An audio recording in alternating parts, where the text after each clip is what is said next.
Hello everyone, সবাই কেমন আছো? আশা করছি সবাই আছো অনেক ভালো। আমার এই ছোট্ট ছেলেটার দেখতে দেখতে 1 বছর বয়স হতে চললো। ভাবতেই না কেমন অবাক লাগে। সেই দিন হসপিটাল থেকে বাড়ি নিয়ে এলাম, আর হাতে গোনা কয়েকটা দিন বাদেই সে 1 বছর হয়ে পা দেবে। যাই হোক, আমি আমার ছেলের জন্য সকালে ব্রেকফাস্ট বানিয়ে নিচ্ছিলাম, আর আজকে সকালে ওকে ব্রেকফাস্টে দিয়েছিলাম ওটস আর ড্রাগনের একটা পরিষ বানিয়ে। আমার ছেলে এটা অনেক এনজয় করে খায়, আর আমারও বানাতে ভীষণ ভালো লাগে। প্রথমে ওটসটাকে একটু ভালো করে দুবার ধুয়ে নিলাম জলে। এরপরে আমি একদম লো ফ্লেমে ওটসটাকে অনেকক্ষণ ধরে কুক করব। পাশাপাশি ড্রাগনটাকেও কেটে নিচ্ছি। আর ড্রাগনটা খেতে না ভীষণ ভালো লাগে। আগে আমি খেতে ভালো বাসতাম না, বাট এখন আমার অনেক ভালো লাগে, আর আমার ছেলেও খুব ভালো খায়। এর মধ্যে স্লাইস করা ড্রাগনগুলো দিয়ে দিলাম এবং ভালো করে কুক করে নিলাম।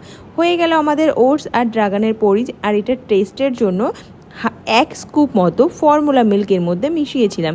এবার আমাকে কত ভুলিয়ে ভালিয়ে তাকে খাওয়াতে হবে, কারণ যত বড় হচ্ছে খাওয়া নিয়ে তার বায়না ততই বেড়ে চলেছে। খাবে না, সে খাবেই না, শুধু খাওয়া দেখলেই কান্না পেয়ে যায় তার। যাই হোক, চলো টাটা।